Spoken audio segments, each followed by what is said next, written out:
الحمد لله كفى وسلام على عباده الذين اصطفى.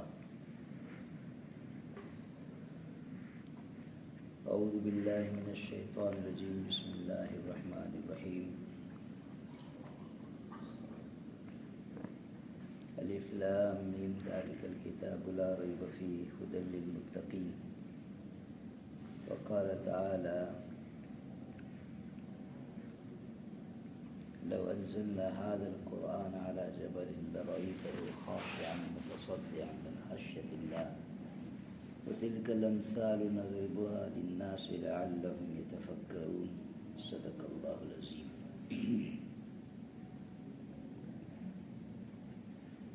ماہ مبارک اختتام پذیر ہوا. کل کا ایک دن باقی ہے اور پورے ماہ مبارک میں آپ حضرات کے سامنے جو باتیں ہوئی ہیں وہ مختلف تھیں سب.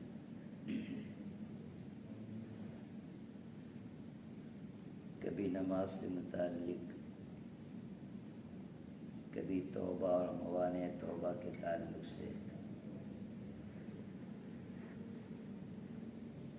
کبھی بنیادی 4 حدیثیں، 4800 احادیث کا انتخاب جس کو آپ نے سنا 4 مجلسوں میں. اس کے علاوہ روزے کی تصحیح، روزے کا آسان ہونا، اور صبح کی مجلس میں اخلاق کے تعلق سے آپ نے کچھ باتیں سنی ہیں. پورا ماہ مبارک میں قرآن مجید کے تعلق سے کچھ کہنے کا موقع نہیں آیا، حالانکہ رمضان المبارک کے ساتھ قرآن کا تعلق انتہائی گہرا اور رفع تعلق ہے اس کا. اور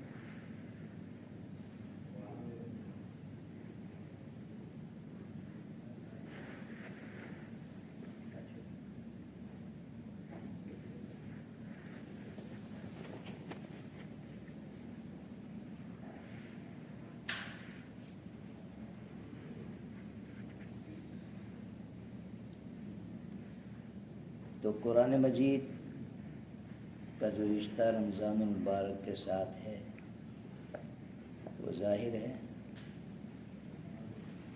بے آپ لوگ وہاں بیٹھے ہوئے ہیں، یہاں مجلس شروع ہو گئی.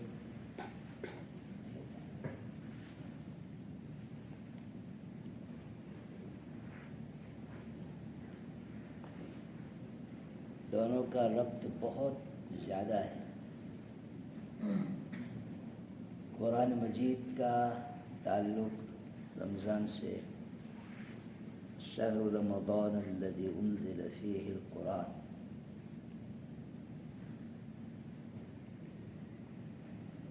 قرآن مجید اس امت کی خصوصیت ہے. ایسا کلام اللہ پاک نے کسی امت کو نہیں دیا.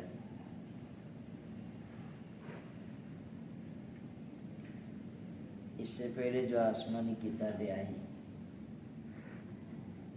ان تمام کتابوں کی حفاظت کی ذمہ داری اس امت کے سر تھی. بِمَا اسْتُحْفِظُوا مِنْ کتاب اللہ علیہ. قرآن مجید کی حفاظت کا ذمہ اللہ پاک نے خود اپنے پاس رکھا. اِنَّا نَحْنُ نَزَّلْنَا الذِّكْرَ وَإِنَّا لَهُ لَحَافِظُونَ. ہم نے ہی اس قرآن کو اتارا اور ہم ہی اس کی حفاظت کریں گے. یہ اس امت کی اور قرآن مجید کی کتنی بڑی خصوصیت ہو گئی کہ اللہ خود اتار رہے ہیں اور حفاظت کا وعدہ بھی اللہ خود فرما رہے ہیں. وَإِنَّ لَهُ لَحَافِظُونَ کے تعلق سے ایک بات ذہن میں آئی، یاد آئی کہ اللہ پاک نے حفاظت قرآن کا جو وعدہ کیا ہے، تو علماء یہ فرماتے ہیں کہ اس کی حفاظت کے لیے اللہ قرآن کو کوئی زیر زمین دفن نہیں کر دے گا، یا پیٹیوں میں بند کر کے اس کو مقفل نہیں کر دے گا تالے لگا کر۔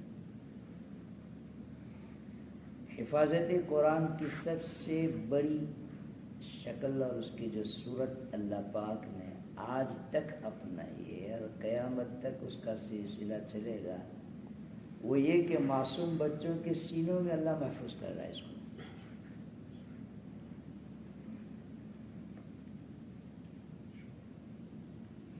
5 سال کا بچہ، 4 سال کا بچہ، 8-10 سال کا بچہ حافظ قرآن، بلکہ بعض بچے تو وہ ہیں کہ ماں کے پیٹ سے حافظ ہو کے آ رہے ہیں، کمال ہے۔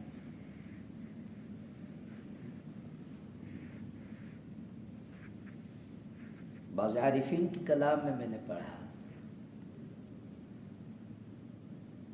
کہ اللہ 10 سال، 8 سال، 6 سال کے بچے پر اعتماد فرماتے ہیں اور اتنا بڑا عظیم الشان کلام اس کے سینے میں محفوظ کرتے ہیں، اس کو عطا فرماتے ہیں۔ حالانکہ یہی بچہ ہے کہ اس کے گھر میں اس کے ماں باپ تجوری میں رکھے ہوئے پیسے کے باوجود اس پہ اعتماد نہیں کرتے، تجوری کی چابی اس کو نہیں دیتے، کباڑ کی چابی اس کو نہیں دیتے، بھروسہ نہیں کرتے، کہتے ہیں معصوم سا بچہ ہے، کہیں کسی کو لے کر آئے گا، تالا کھول دے گا، لوگ دیکھ لیں گے، چوری ہو جائے گا۔ 50,000 لاکھ روپے کی تجوری پر ماں باپ اس بچے پر اعتماد نہیں کر رہے، اسی بچے پر اللہ کو یہ اعتماد ہے کہ 30 پاروں پر مشتمل مکمل قرآن اس کے سینے کے اندر محفوظ کر رہا ہے۔ اندازہ لگا۔ اور اسی لیے حفظ قرآن بھی اس امت کی خصوصیت ہے۔ ہاں، اگلی امتوں میں آپ کو حفاظ نہیں ملیں گے، توریت، زبور، انجیل وغیرہ۔ اول تو ان کی کتابیں ہی غیر معتبر ہو گئی، تحریف شدہ، یحرفون الکلم عن مواضعہ۔ توریت میں انہوں نے تحریف کی، انجیل میں تحریف کی۔ اس لیے اسلام کے سوا پوری دنیا میں جتنے مذاہب ہیں، تمام مذاہب غیر معتبر ہیں، کوئی اعتبار نہیں رہا، اس لیے کہ محفوظ ہی نہیں ہے۔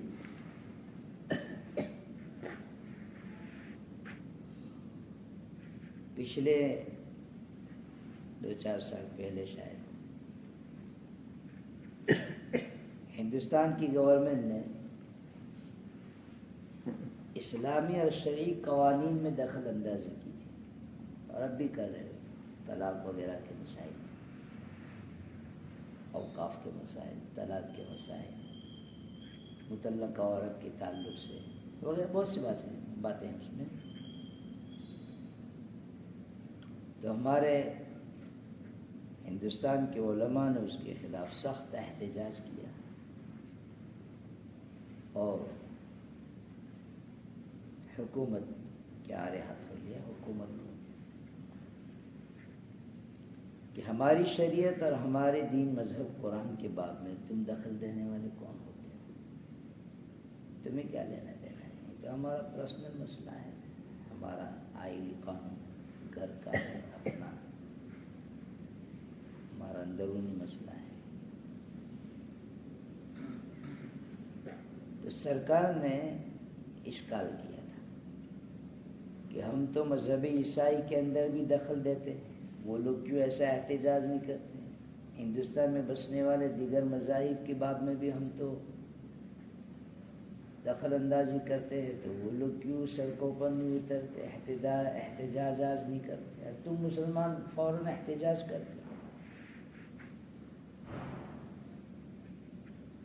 تو جمعیت کی طرف سے اور دیگر تنظیموں کی طرف سے اس کا جو ایک جواب دیا گیا تھا، بہت بہترین جواب تھا، وہ یہ کہ دیگر مذاہب کے لوگ اپنے دین کے خلاف ہونے والی دخل اندازی کے خلاف احتجاج اس لیے نہیں کرتے کہ ان کا دین ہی محفوظ نہیں ہے، وہ پہلے ہی سے تحریف شدہ ہے، وہ پہلے ہی سے اس میں تحریفات ہو چکی ہیں، اس میں گدر بدھ ہو چکا ہے، قطر بدنت اس میں ہو چکا ہے، پہلے ہی سے خود انہوں نے ہی اس کا حلیہ بگاڑ کے رکھ دیا ہے۔ اب اگر کوئی تمہاری جیسی حکومت اس میں دخل اندازی کرتی ہے تو ان کے لیے بولنے کا جواز ہی کہاں رہتا ہے؟ بخلاف دین اسلام اور ہمارا مذہب من اولہ الی آخرہ جو کا تو محفوظ ہے، اور اس دین اسلام اور قرآن کی حفاظت کا ذمہ اللہ نے خود لیا ہے، اس لیے ہم بولتے ہیں کہ ایک محفوظ دین میں، محفوظ مذہب اور شریعت میں کسی غیر کی دخل اندازی ناقابل برداشت ہے۔ تو قرآن محفوظ، اور اللہ تعالیٰ شانہ معصوم بچوں کے سینوں میں اس کو محفوظ کر رہا ہے، اسی لیے پوری دنیا کو چیلنج ہے، اور وقت وقت پر ہوتا ہے چیلنج کہ تم قرآن جو یہ چھپے ہوئے قرآن ہیں، پٹھوں میں کاغذات میں چھپے ہوئے ہیں، اگر تم اس کو جلا بھی دو گے، پوری دنیا کے قرآن اکٹھا کر کے جلا دو، لیکن ان معصوم ہزاروں لاکھوں بچوں کے سینوں میں جو چھپا ہوا قرآن ہے اس کو تم کیسے جلاؤ گے، ختم کرو گے؟ پوری دنیا سے نعوذ باللہ اگر مان لو سارے قرآن کے نسخے ختم ہو جائیں، چند حفاظ مل کر فوراً اس کو لکھوا سکتے ہیں، ایک حرف کی تبدیلی کے بغیر۔ جی قرآن ہے اللہ پاک کا کلام ہے۔ حکیم الامہ رحمۃ اللہ علیہ فرماتے ہیں کہ مظفر نگر میں شاید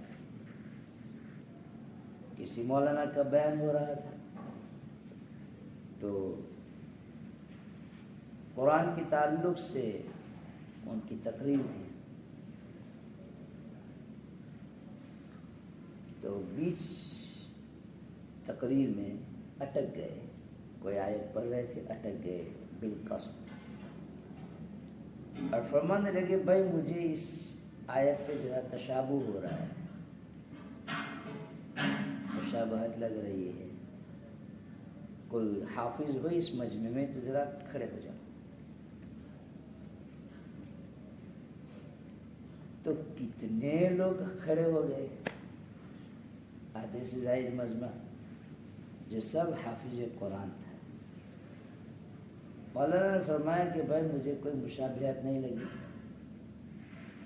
میں تو دنیا کو بتانا چاہتا تھا کہ کیف متفق یہ مجمع آیا ہے، خاص حفاظ کو کوئی دعوت نہیں دی گئی، بس ایسے ہی اعلان ہوا کہ بیان ہے، لوگ اپنے اپنے طور سے آئے ہیں، کیف متفق جو مجمع آیا ہے اس میں اس تعداد میں جب حفاظ ہے، اگر باقاعدہ اہتمام سے دنیا بھر کے حفاظ کو جمع کیا جائے، اندازہ لگاؤ کہ ان کی تعداد کتنی ہوگی، یہ بتانا چاہتا ہوں۔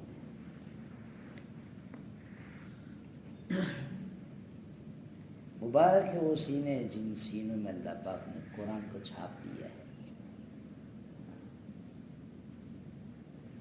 عجیب کلام ہے اللہ پاک شان ہو، جب جی چاہے اللہ سے بات کرنے کو بس قرآن لے کر آدمی بیٹھ جائے، جتنی دیر تلاوت کرے گا اللہ سے ہم کلام ہوگا۔ کیسا عجیب نسخہ دے دیا ہمیں اللہ پاک نے، جب چاہو، حتیٰ کہ بغیر وضو کے بھی حفظاً آپ قرآن پڑھنا چاہیں تو پڑھ سکتے ہیں، حفظاً، چھونا تو جائز نہیں، حفظاً پڑھے۔ اور فضیلت میں یوں فرمایا کہ جتنی دیر آدمی قرآن مجید کی تلاوت کرتا ہے وہ اللہ جل شانہ سے ہم کلام ہوتا ہے، گفتگو کر رہا ہے، اللہ سے باتیں کر رہا ہے۔ اور ادھر اہل ایمان کی شان میں اللہ نے فرمایا کہ والذین آمنوا اشد حبا للہ، اہل ایمان اپنے اللہ سے سخت محبت کرنے والے ہیں. تو اہل ایمان محبت کرنے والے ہیں. اللہ ہمارا محبوب اور قرآن مجید اللہ سے ہم کلام ہونا ہوا. تو گویا کہ محب اپنے محبوب سے باتیں کر رہا ہے قرآن کی وساطت سے. کیا شان ہے اللہ کی اور کیا دین ہے. اچھا پھر ایک بات اور سمجھیں کہ محب اور محبوب میں جو گفتگو ہوتی ہے، محبت کرنے والا اپنے محبوب کے ساتھ جب بات کرتا ہے تو وہاں کوئی حدود اور قیود نہیں ہوتے. کتنی دیر بات ہوگی کچھ پتہ نہیں ہے. بھائی محبت کی باتیں ہیں، یہاں دو محبوب جمع ہوئے ہیں. ہاں تو سلسلے کلام جتنا بھی دراز سے دراز ہوتا چلا جائے اس کی کوئی ضمانت نہیں ہے.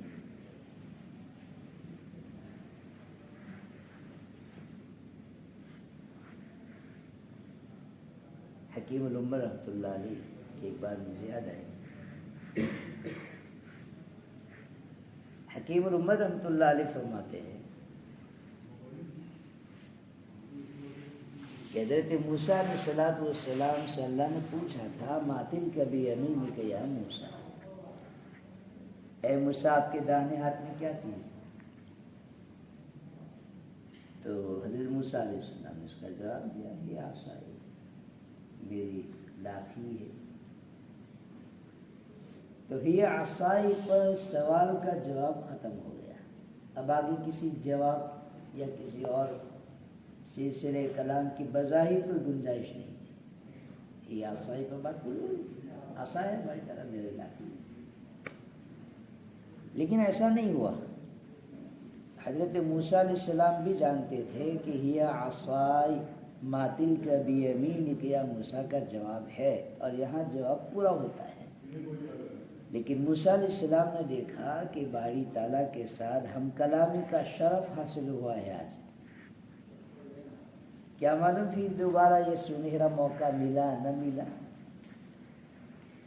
تو اس موقع کو غنیمت سمجھتے ہوئے طول کلام سلسلے کلام کو دراز کرنا چاہیے. تو ہی عصائی تو فرمایا، آگے پھر خود کہا اتوکل علیہ، میں اس کے اوپر سہارا لیتا واہش بہا علی غنمی، اور میں اس عصا کے ذریعے اپنی بکریوں کے لیے درختوں کے پتے بھی جھاڑتا. پوچھا نہیں تھا اللہ نے کہ اچھا بھائی یہ عصا تو ہے ٹھیک ہے لیکن اس سے آپ کیا کام لیتے ہیں. پوچھا تھا نہیں. سوال میں اتنا ہی ہے ماتل بیمینک، آپ کے داہنے ہاتھ میں کیا، بس یہ عصا ہو گئے.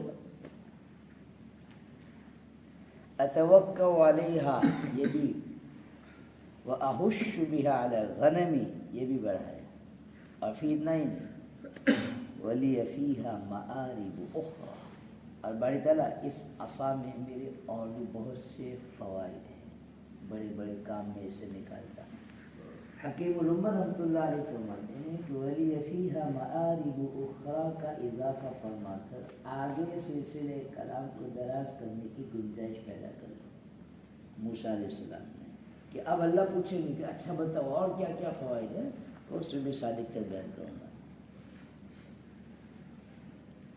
گناتا ہی چلا جاؤں گا. میں نبی کا علم ہے بھائی، نبی کے پاس کیا کمی علم کی. تو عصا سے متعلق جو بھی کچھ فوائد ہوں جو موسیٰ علیہ السلام کے علم میں بیان کرتے چلے جائیں گے. یہ ہوتا ہے محب کا اپنے محبوب کے ساتھ کلام. اللہ پاک نے ہمارے ساتھ کتنا احسان فرمایا. جب چاہو کلام کرنا ہے، اللہ سے باتیں کرنا ہے، قرآن لے کر بیٹھ جاؤ، پڑھو قرآن شریف پڑھو.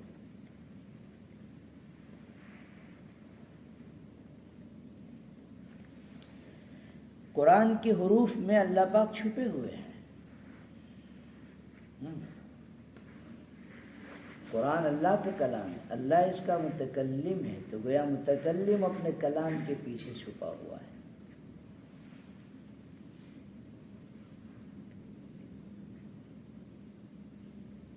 میرے اور آپ کے ساتھ اللہ کا اس معنی کر کے بھی بہت بڑا احسان ہے. ایک عجیب سی بات مجھے یاد آئی، کسی عارفین میں سے یا کسی مفسرین میں سے کسی کے کلام میں نے پڑھا تھا کہ حضور اقدس صلی اللہ علیہ وسلم پر جب قرآن کا نزول شروع ہوا تو مشرکین مکہ نے قرآن کو رد کر دیا. ہاں رد کر دیا. انہوں نے قرآن قبول کرنے سے انکار کیا. کبھی انہوں نے کہا کہ یہ شاعر کا کلام ہے، کبھی کہا کہ یہ ساحر کا کلام ہے. بل قالوا اضغاث احلام افتراء بل هو شاعر. کبھی کہتے ہیں کہ یہ احلام ہے، جھوٹے خواب اور قصے کہانیاں ہیں. بل افتراء، بلکہ محمد نے اس کو گھڑ لیا ہے صلی اللہ علیہ وسلم. اور کبھی کہا کہ ایک شاعر کا کلام ہے، شعر شاعری ہے، اس سے زیادہ کچھ نہیں. کبھی بولتے تھے کہ یہ تو کاہن کا کلام ہے. کبھی انہوں نے کہا کہ اساطیر الاولین، اگلوں سے منقول شدہ بے سند باتیں. کبھی انہوں نے کہا کہ انما یعلمہ بشر، محمد کو ایک اجنبی آدمی رات میں سکھاتا ہے اور صبح میں قرآن کے نام سے محمد اسی کا سکھایا ہوا پیش کرتے ہیں. کوئی حد ہے؟ تہمت در تہمت، الزام در الزام قرآن پر. تو ان کے بس میں جتنا تھا وہ سب انہوں نے بولا اور مختلف الفاظ نازبہ کلمات کے ذریعے قرآن کا انہوں نے رد کیا.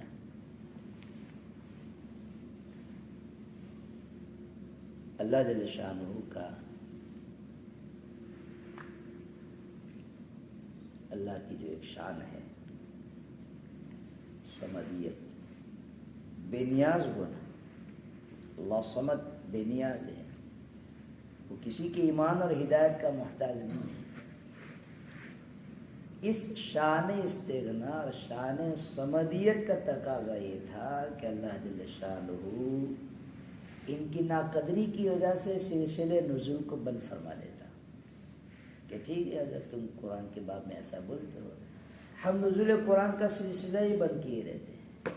جاؤ اب سے قرآن نہیں آئے گا، ختم بات. بظاہر اللہ کی شان صمدیت کا یہ تقاضا تھا.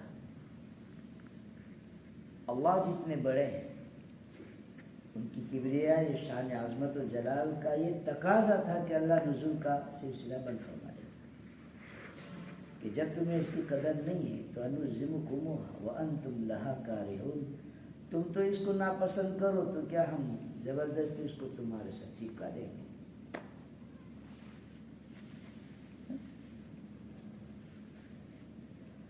لیکن اللہ نے ایسا نہیں فرمایا، بلکہ ان کو جواب دیا فَنَضْرِبُ عَنْكُمُ الذِّكْرَ صَفْحًا أَن كُنْتُمْ قَوْمًا مُسْرِفِينَ، کیا ہم قرآن کا سلسلے نزول بند کر دیں گے تمہاری اس ناقدری کی وجہ سے؟ نہیں، ہم اس کو جاری رکھیں گے. قرآن مجید کا سلسلہ اللہ پاک نے جاری رکھا. تو صوفیہ اور عارفین فرماتے ہیں اس امت کے پہلے والے طبقے نے یعنی مشرکین مکہ نے قرآن کو رد کر دیا تھا.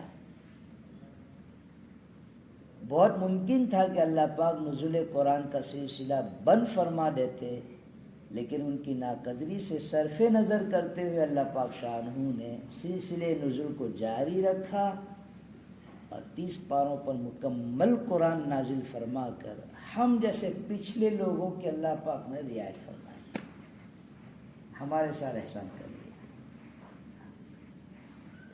یہ مشرکین مکہ ابو جہل وغیرہ، تم اگر اس کی ناقدری کرتے ہو اس امت میں وہ لوگ آئیں گے جو اس کو قدر کی نگاہوں سے دیکھیں گے اور اس کو حفظ بھی کریں گے، پڑھیں گے بھی، پڑھائیں گے بھی. کتنا بڑا احسان ہوا اللہ.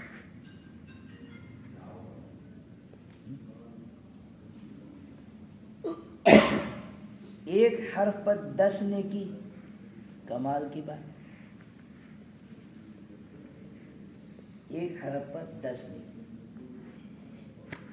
لہذا اگر کسی نے لفظ فرعون قرآن میں پڑھا، جتنی مرتبہ قرآن میں لفظ فرعون آیا، میں نے لسٹ بنائی ہے، ابھی مجھے ذہن میں نہیں کہاں رکھی میں نے، تو ایک مرتبہ تلاوت میں لفظ فرعون آپ نے پڑھا، 50 نیکیاں آپ کے نامہ اعمال میں لکھی گئی۔ فرعون جو خدائیت کا دعوے دار ہے، انا ربکم الاعلیٰ جس نے کہا، خدائیت کا دعویٰ کیا، اس مردود کا نام جب قرآن میں آ رہا ہے اور کئی جگہوں پر اللہ نے فرعون کا لفظ استعمال کیا، اس فرعون کا نام قرآن میں جب آ رہا ہے اور تلاوت کرنے والا، قاری قرات کرنے والا اسی لفظ فرعون کو تلاوت کے درمیان پڑھتا ہے، اس مردود کے نام میں جتنے حروف اللہ ایک حرف پر 10 نیکی دے کر 50 نیکیاں قاری کے نام اعمال میں لکھ رہے ہیں۔ کمال کی بات ہے، عجیب ہے۔ یعنی قرآن کی شان دیکھیے، اللہ کی شان عطا بھی دیکھیے آپ۔ ارے بھائی، ہمارے دشمن کے نام لینے پر کیا ہم کسی کو انعام سے نوازتے ہیں؟ کٹر دشمن ہے، یوں عداوت اور دشمنی میں وہ آخر درجے پر ہے۔ وہ اگر نام لے لے، اس کا کوئی نام لے، ہمارے اس کٹر دشمن کا کوئی نام لے لے، تو نام لینے والے کو ہم کیا انعام دیں؟ اللہ دے رہا ہے۔ قارون کا نام پڑھو، ابلیس قرآن میں کئی مرتبہ، شیطان کا لفظ قرآن میں کئی مرتبہ آیا، عاد کا لفظ آیا، ثمود کا لفظ آیا۔ یہ سب نافرمان لوگ ہیں، لیکن ان کے نام، ان کا تذکرہ جب قرآن میں آتا ہے اور قرآن کی تلاوت کرنے والا جب ان الفاظ اور حروف سے گزرتا ہے، ایک حرف پر 10 نیکی کا وعدہ جو کا تو باقی رہتا ہے۔ یہ نہیں کہ بھائی مسجد کے لفظ پر نیکیاں ملے گی، سمجھے، کعبہ کا لفظ آوے تو نیکیاں ملے، رسول اللہ کا نام آوے تو انبیاء کا نام آوے تو ملے، قرآن کا لفظ آوے تو ملے، کتاب کے لفظ پر ملے۔ ایسا نہیں، جو بھی لفظ قرآن میں آیا ہے وہ قرآن کا حصہ بن گیا، ایک حرف پر 10 نیکی۔ اور یہ تلاوت کا قانون ہے، تلاوت کا قانون ہے۔ ہاں، اسی لیے اگر آپ قرآن شریف بند کر دیں اور تسبیح لے کر بیٹھ جائیں، فرعون فرعون فرعون فرعون فرعون فرعون، 100 مرتبہ ایک تسبیح آپ پوری کریں، 100 مرتبہ فرعون بولے، ایک نیکی ملنے والی۔ کیوں؟ اس وقت آپ قرآن میں نہیں پڑھ رہے ہیں، وہ تو بس آپ کو فرعون یاد آیا تو آپ اس کا ذکر کر رہے ہیں، اس کو یاد کر رہے ہیں، اور کیا ہے، کیا شان ہے۔ ایک حرف پر 10 نیکی۔ حکیم الامت رحمۃ اللہ علیہ کے زمانے میں علی گڑھ کالج، یونیورسٹیوں میں پڑھنے والے لوگ، دنیاوی تعلیم یافتہ، ان کی طرف سے قرآن مجید کے باب میں جو بچے حافظ ہوتے ہیں نا، چھوٹے چھوٹے بچے، ان کی طرف سے اس پر اشکال یہ ہوا کہ یہ معصوم بچے قرآن کے معنی کو سمجھتے تو ہے نہیں، تو پھر طوطے کی طرح ان بچوں کو الفاظ قرآن رٹانے سے کیا فائدہ؟ کتنا پیارا اشکال ہے۔ چھوٹے بچے ہیں، 8 سال کے 10 سال کے، تو معنی قرآن تو وہ سمجھتے نہیں، قرآن کا مفہوم وہ سمجھتے نہیں، قرآن کا ترجمہ وہ جانتے نہیں، تو ان معصوم بچوں کو محض الفاظ قرآن رٹا دینا طوطے کی طرح، جیسے وہ درجے شکولت ہوتا، کا اس سے کیا فائدہ؟ حکیم الامت رحمۃ اللہ علیہ کو جب یہ اشکال پہنچا، حضرت بے چین، خطرناک اشکال تھا، اور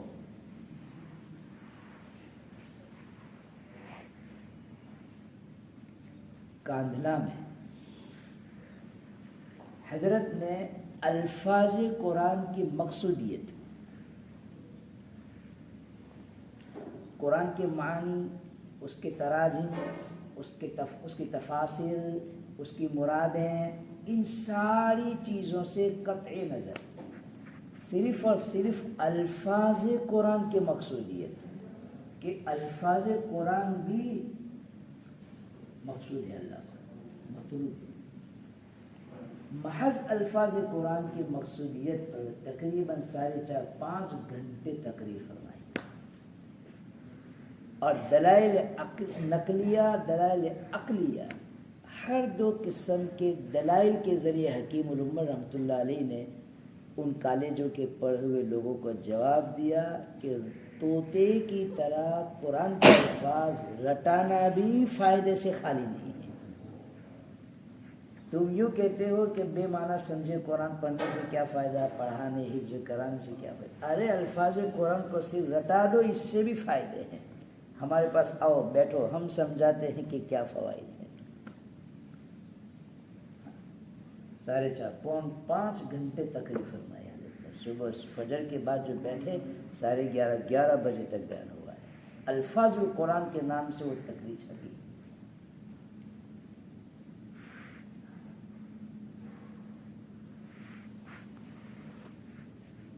نقلی دلائل سے عقلی دلائل سے حضرت نے سمجھا اس پہلو کو واضح کیا کہ معنی کو بھی ابھی سائڈ پہ کرو سمجھے.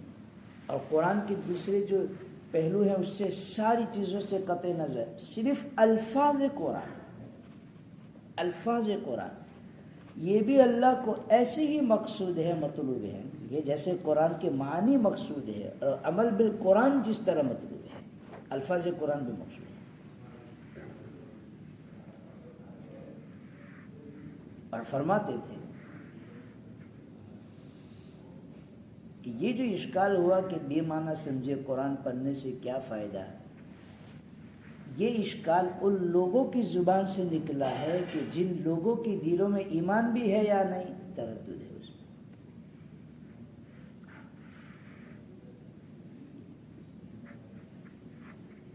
ایسے لوگ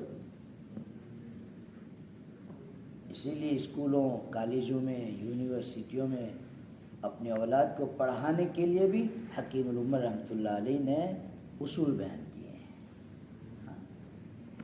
کہ اپنی اولاد کو ہم کالجوں میں کب بھیجیں. اصول بیان کیے ہیں کہ اس وقت بھیجو جب تم پہلے اپنے گھر پر ان کے عقائد درست کر لو. اور چھٹیوں کے اوقات میں اسکولوں کی جو بڑی چھٹیاں ہوتی ہیں ان اوقات میں ان چھٹیوں میں صالحین سمجھے کاملین بزرگان دین کے پاس لے کر جاؤ، ان کی صحبت میں رکھو. ان کو آداب بیان کیے، اس کے اصول بیان کیے. تو میرا اور آپ کا بہت بڑا شرف ہے میرے بھائی کہ اللہ پاک نے ہمیں قرآن جیسی دولت عطا فرمائی، لازوال دولت.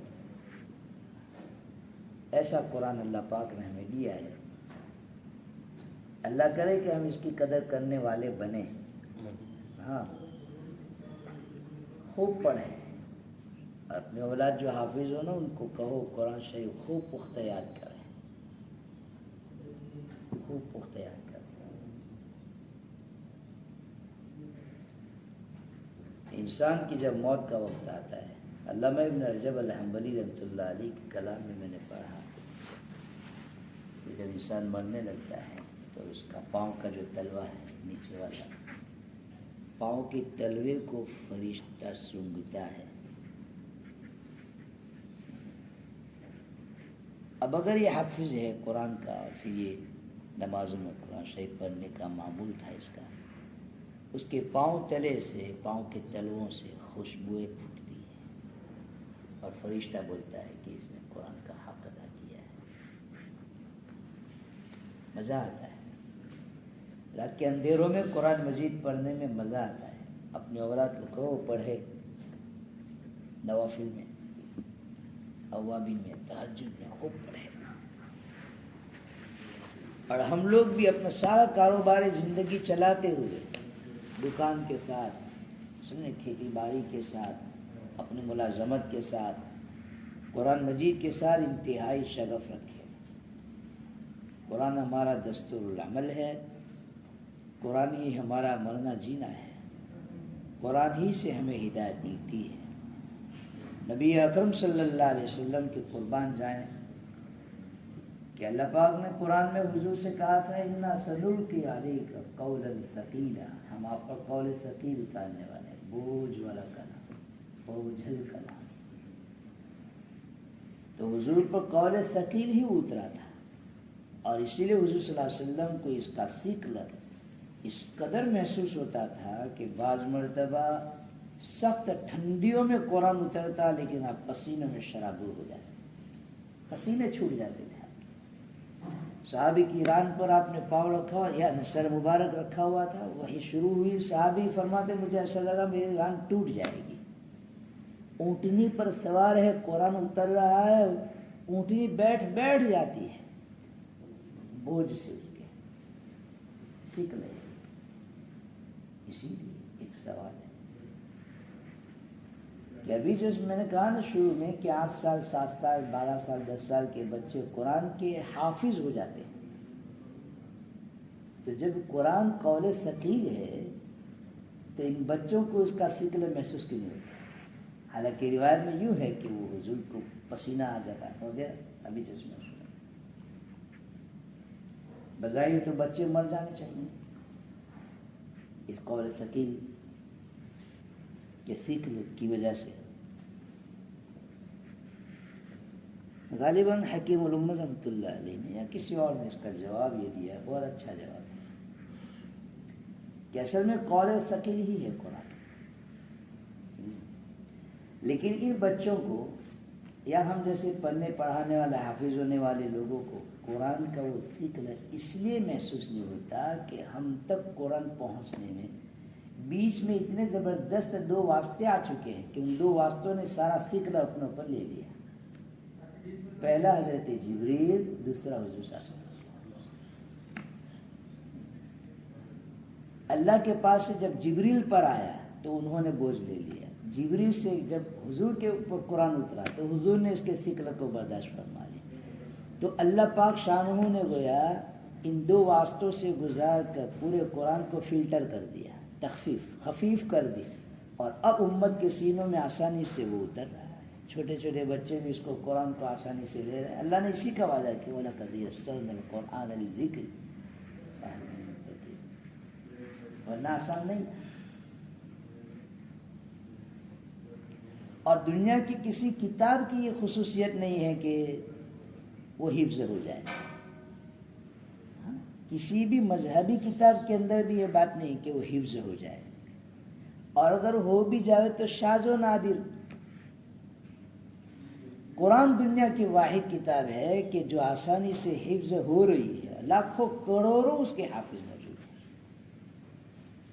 ایک خصوصیت قرآن کی۔ دوسری خصوصیت غالباً مولانا ذوالفقار صاحب رحمۃ اللہ علیہ فلاح دارین والے وہ فرماتے ہیں کہ ایک رمضان شریف میں قرآن جتنا پڑھا جاتا ہے پوری دنیا کے اندر، ایک رمضان میں صرف 11 مہینے چھوڑو، ابھی صرف ایک رمضان میں جتنا قرآن پوری دنیا میں پڑھا جاتا ہے، 12 سال میں پوری دنیا کی کوئی کتاب اتنی نہیں پڑھی جاتی۔ وہ 11 مہینے تو رہنے دو، ابھی جو دوسرے 11 مہینے میں جو قرآن پڑھا جاتا ہے وہ تو رہنے ہی دو، 1 مہینے کا حساب بتا رہے ہیں کہ قرآن جو 1 مہینے میں پڑھا جاتا ہے جتنا پوری دنیا کی کتابیں اس کا مقابلہ نہیں کر سکتی، نہیں پڑھی جاتی۔ اس لیے میرے بھائی عزیزو، اللہ پاک شانہ نے ہمارے لیے ایک بہت بڑا ایک ایسا کلام ہمیں عطا فرمایا ہے کہ جب ہم اللہ سے ہم کلام ہونا چاہیں بس باوضو ہو جائیں، قرآن شریف لے کر بیٹھ جائیں، پھر کیا ہے، اپنے آخرت بنائیں، اپنے آخرت بنائیں۔ کیسا پیارا کلام ہے، عجیب و غریب۔ پورا ماہ مبارک میرے اوپر یہ کیفیت رہی۔ اس سال تو مجھے سمجھے کوئی حوصلہ افزائی نہیں ہوئی، حوصلہ افزائی نہیں ہوئی، اس لیے میں تراویح پڑھانے سے رہ گیا، ورنہ ہر سال حوصلہ افزائی ہوتی، ہمت دلاتے تھے سب، پڑھاؤ پڑھاؤ پڑھاؤ، تو آدمی کا حوصلہ بڑھتا ہے۔ لیکن اس سال ایسا نہیں ہوا، بہرحال مجھے بھی کچھ گزر تھا اس لیے نہیں پڑھائی، لیکن حافظوں کے پیچھے جب میں قرآن سنتا تھا تو عجیب و غریب ایک کیفیت پورا مہینہ تقریباً یہ رہی۔ ماشاء اللہ، سورہ فاتحہ ختم سورہ بقرہ چل رہی ہے، سورہ آل عمران آئی، سورۃ النساء آئی، سورۃ المائدہ شروع ہوئی، سورۃ الانعام شروع ہوئی، سورۃ الاعراف شروع ہوئی، سورۃ الانفال شروع ہوئی، سورۃ توبہ شروع ہوئی، سورہ یونس شروع ہوئی، سورہ ہود شروع ہوئی، سورہ یوسف، سورۃ الرعد، سورۃ ابراہیم، سورۃ الحجر، سورۃ النحل، سورۃ بنی اسرائیل، سورہ بنی اسرائیل، سورہ کہف، سورہ مریم، سورہ طٰہٰ، سورہ انبیاء، سورۃ الحج، سلسلہ وار کیسی کیسی صورتوں کے نام بدل رہے ہیں، واہ۔ اور پھر معنی قرآن اگر کوئی آدمی سمجھتا ہے تو اس کا تو پوچھنا ہے کیا، نماز میں اس کو جو مزہ آتا ہے، عجیب لذت آتی ہے معنی قرآن اگر سمجھتا ہو آدمی، کیفیت بڑھ جاتی ہے اس کی۔ تو بہرحال قرآن کی قدر کریں، اپنا تعلق قرآن سے خوب بڑھائیں اور قرآن شریف صحیح کرنے کی فکر کریں۔ حکیم الامہ رحمۃ اللہ علیہ فرماتے تھے کہ عوام الناس کو قرآن پڑھنے میں مزہ اس لیے نہیں آتا کہ ان کا قرآن شریف صحیح نہیں ہے، یہ فرماتے ہیں۔ ایک عجیب حکیمانہ بات ہے یہ، یعنی یہ وہ سمجھتا ہے جو اس قسم کی باتوں کو سمجھنے کی صلاحیت رکھتا ہے کہ لوگ قرآن شریف کیوں نہیں پڑھتے، عوام الناس کیوں نہیں پڑھتے، اچھا مولوی لوگ کیوں زیادہ پڑھتے ہیں، طلبا کیوں زیادہ پڑھتے ہیں اور فرفر پڑھتے ہیں، ہے نا، تیزی سے پڑھتے ہیں، کیوں؟ اس لیے کہ ان کا قرآن شریف صحیح ہے۔ عامۃ المسلمین اور عوام الناس قرآن شریف اس لیے ان کا دل نہیں لگتا پڑھنے میں، ان کا قرآن شریف صحیح نہیں۔ دیکھیے آپ قرآن شریف صحیح کیجیے، بقدر ضرورت آپ قاری بن جائے، زیادہ نہیں، بقدر ضرورت آپ کھلا ہوا فرق محسوس کرو گے کہ اب آپ کا قرآن کی تلاوت میں دل لگ رہا ہے، آپ کو کچھ لطف آ رہا ہے، مزہ آ رہا ہے۔ یہ بھی ایک دخل ہے اس کا بھی۔ اب میں نے اس دن نہیں سنایا، حکیم الامہ رحمۃ اللہ علیہ فرماتے تھے کہ اگر کہا جائے کہ بھائی قرآن شریف صحیح کرو تو بڑی عمر کے لوگ کہیں گے کہ ہم کیسے قرآن شریف صحیح کریں، ہمارے منہ میں تو دانت نہیں ہے، داڑھ نہیں ہے، یہ ہے وہ ہے۔ تو حکیم الامہ رحمۃ اللہ علیہ نے اس کا ایک جواب دے دیا کہ بھائی تمہارے سے جتنا بنتا ہے اتنا کرو، تمہارے بس میں جتنا ہے اتنا کرو، یعنی کتنا ہے کہ کسی قاری کے سامنے جا کر بیٹھ جاؤ، اب وہ جو پڑھائے پڑھو، تم سے جیسا پڑھا جاتا ہے ایسا ہی پڑھو، 1 مہینے تک محنت کی، جتنا ہوا سو ہوا۔ حکیم الامت فرماتے کل قیامت کے دن اللہ تعالیٰ تمہارا حشر بڑے بڑے قاریوں کے ساتھ فرمائیں گے۔ معمولی سعادت ہے یا کوئی معمولی شرافت ہے؟ اور دوسری بات کہتے تھے کہ یہ لوگ جو عذر کرتے ہیں کہ ہمارا کیسے قرآن صحیح ہو سکتا ہے، اگر اعلان ہو جائے کہ جو 1 حرف صحیح کرے گا